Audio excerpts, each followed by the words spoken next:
Howdy guys, and welcome to Captain Nerf Major Reviews. My name's Captain, and today I am actually going to be reviewing the Nerf Zombie Strike Scravenger. The official name is actually the Nerf Zombie Strike Survival System Scravenger, but that's a mouthful, so I'm probably just going to be calling it the Scravenger. But with that said, it is part of the survival system, which means it's kind of like a modular style, because if you look at any other Zombie Strike Nerf guns, you'll see they're not that customizable. Usually they might have a tactical rail, one, and that's about it. Otherwise, you never see stock attachments, barrel attachments, or anything like that. Another thing to note is that this Zombie Strike gun is orange, not green. Most people assume that green is the Zombie Strike color, but there are other orange blasters, and the official colors are the green and the orange. And of course gray, but all of them have gray. Going over the appearance of this blaster looks like it was assembled, which is really cool. Like assembled out of parts. Not as much as others. There's some where you can definitely see each part. For this one, as you can see, the lever for the lever action is pliers, there's a wrench, there's bolts, nuts, screws. But yeah, so this one isn't as apparent that it's made of like tools. But still is, since it is Zombie Strike. Of course, it has the classic tape around the handle. So this blaster is without all the attachments on it. This is just it plain, which I actually really like. The attachments on it is still really cool. Makes it a lot longer, but this just looks like a sawed-off shotgun, and it's pretty cool. I like the look of it. I like to use it that way. I like to practice with it, because with all the attachments, some spin moves and stuff like that, like this, aren't as easy to do with all the attachments. But yeah. Also, this thing is like a handle. It has a tactical rail up here and a tactical rail down here. The thing I like about the handle is the way I like to shoot it. It's kind of stupid, but I like to point the blaster down and bring it back up, and then shoot. I like it. I don't know why. It's just interesting. You can carry it. It's pretty nice. This first attachment I'm going to do is this stock. This stock holds like a two-piece jolt. Well, not two-piece, but a two-shot jolt. Prangs from the bottom, you can shoot two. One thing to note though is right here. I don't know why, but this it doesn't have very good air restrictor, so it might not always shoot. When you shoot the bottom one, it always shoots the bottom first, and the air might come out released out of this. So you might have to push that dart back in. With that being said, it could only be mine. So if you guys have this blaster and you know, please comment down below, because I don't know if it's just mine or if it's a design flaw. But it's pretty fun. Not the most comfortable, but like, it works. And it hits pretty hard. It's a strong jolt.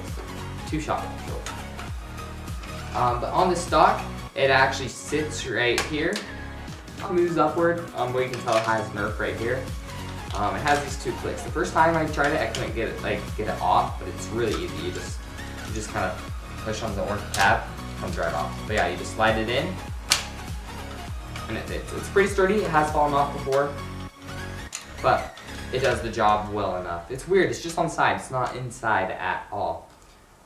Since this thing is actually designed for this blaster, I've tried this on other blasters, this stock, and it doesn't look that good. This one, as you can see, goes down, so it just sits right there and it comes up to meet your shoulder.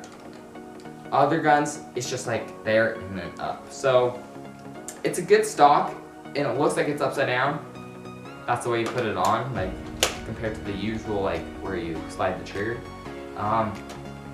But it doesn't work as well on other blasters. The next attachment I'm going to go over real quickly is this. It's a little flashlight, has a little switch. Turns it on. I currently do not have batteries in it. I believe it takes some AAAs. Yeah, you can just slide it on top or on bottom. Definitely use the bottom though. The top has a way better attachment to use. And yes, the double jolt just fell out. Yeah, you can just slide it on there, and you can turn the light on with the switch on the side. Yeah. I'm going to leave the jolt off for now though. This attachment is really good for the top rail, and it is a scope that has a side thing that holds magazine. Forgot to mention that this blaster comes with two magazines, so you can store one on the blaster. It also comes with 24 darts to fill up both magazines. They're each 12 dart magazines, but it actually comes with 26 darts because it has 2 darts for the double jolt. But yeah, this just slides on. You can do it from any direction. I personally like pushing it in forward. And then this right here is a scope, and you can just slide it on. I'll show you a view of what the scope sees. It's not a real scope, and the end is actually just some like bolts that make the crosshairs, but it looks really cool. So here's a view.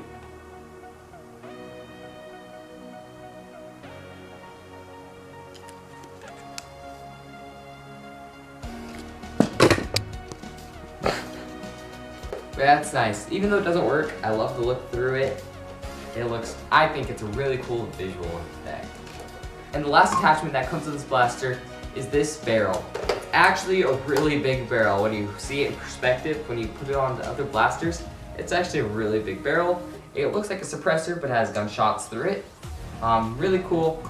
It's interesting. It doesn't necessarily look fantastic on all blasters, but it's a nice barrel.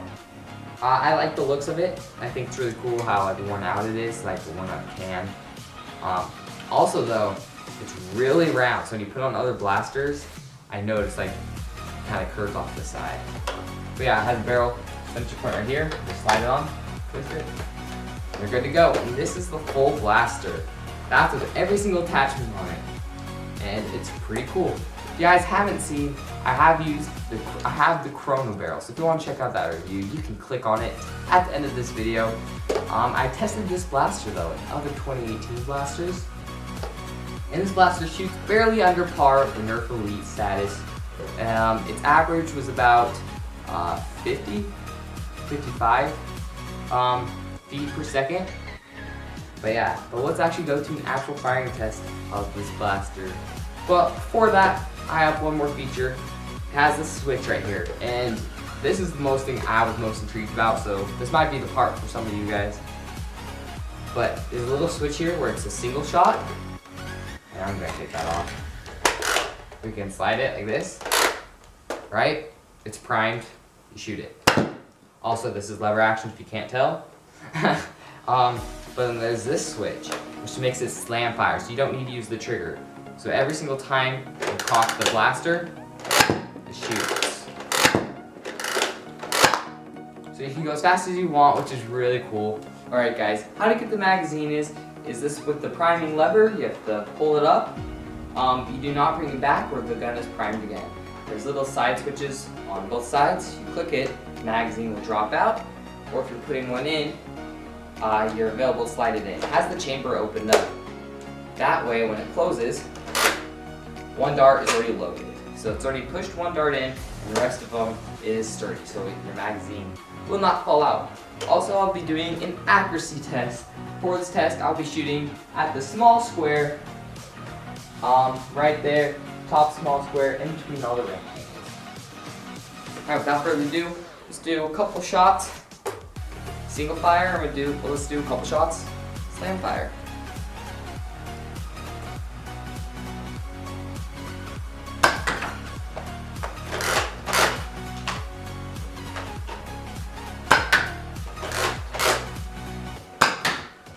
There's different ways you can shoot. Right now I'm just cocking it with one hand shooting. Another way that works for some people is two-handed, one on the trigger, one here.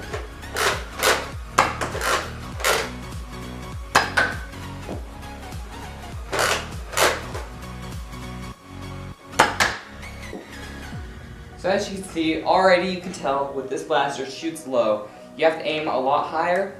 The scope is way higher, even if you're not using it. The barrel is way down here, so you have to shoot high. So I was aiming a lot higher than this target, and I almost hit it. Alright, let's go into slam fire mode. Slam fire mode is like where I like to use the two-handed, but I'm not going to do it for purposes of this video. Never mind, I am.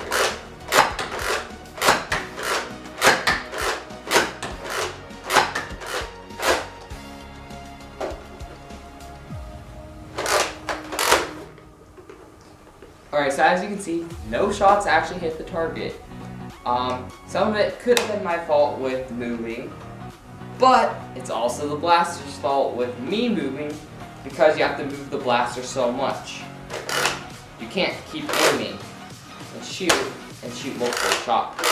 You're gonna have to re-aim. If you're going fast, the blaster's gonna wobble. Especially in slam fire, you're gonna be moving it so fast, it's gonna wobble. So overall, this blaster is not super accurate, but I mean, it's a nice blaster, and I have to say, I love it. Though it's not the most practical, heck of fun to use in wars, especially using the lever. Cinematically cool, doing different tricks is really cool. It's just such a fun blaster. But one more thing, I need to shoot this guy. See, already popped out with just the priming of the blaster. So this is the bottom shot. Hit the target, surprisingly. Too high. Alright, so see, not obviously as strong as the normal blaster itself, but still a nice little trusted little pistol. Alright guys, thank you guys so much for watching this video. Please subscribe and like, it means a lot with the support of our channel. This channel has some exciting stuff coming soon, which I'm really excited for. This channel should be getting better and better. So yeah guys, tell me what else you guys want to see on this channel. Let us know in the comment sections. If you want to see the Nerf Chrono Barrel review, which I do use the Scravenger in, click over there, this corner.